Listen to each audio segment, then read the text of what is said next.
Welcome back to Daily Flash. Don't stop. Get it, that's the limit. Little Uncle Luke for you there. How about that? Mitch English, and we're going to shed some light on an event that actually has everybody from politicians to high-power executive just shaking in their Daisy Dukes. And we're talking about Freaknik. Big events around Atlanta, including Freaknik. Working girl, working girl, working girl, working girl, working girl. Okay, now Freaknik, the wildest party never told. We'll talk about the rise and fall of the, well, we say small Atlanta HBCU picnic that exploded into something so big, people are now suing to stop its release. In some of the cases, those suing believe it could lead to divorces and ruined reputations. Right now, no release date has been given for the Hulu documentary. Basically, it's kind of the Black Spring Break is really what it is, and it takes over Atlanta. It started in 1983. The documentary actually has some, raunchy videos from Freaknik of 1994.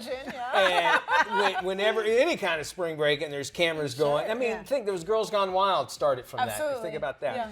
Well, this event earned a reputation for traffic jams where women would dance on top of cars in the streets, crimes including rape and sexual assault. And there have been some big names behind this documentary, including music mogul Jermaine Dupri and hip hop icon Uncle Luke.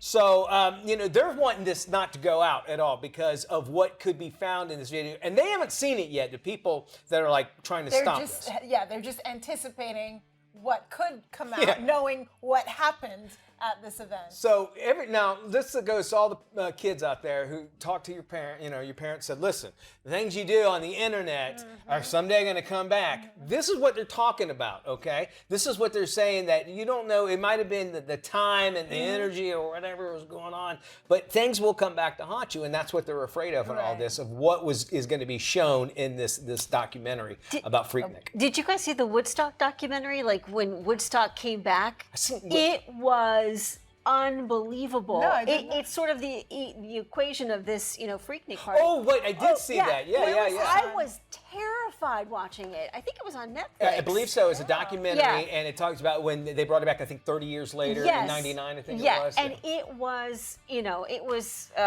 well, I can't say it, but things happened that you could not believe. I mean, the toilets weren't working. These people showed up to camp the entire time. I mean, it was a disaster from start to finish. A van drove through a crowd. Yeah. I mean, it was it was mayhem altogether, and it was all about money, whereas the original was like, this is about peace and love.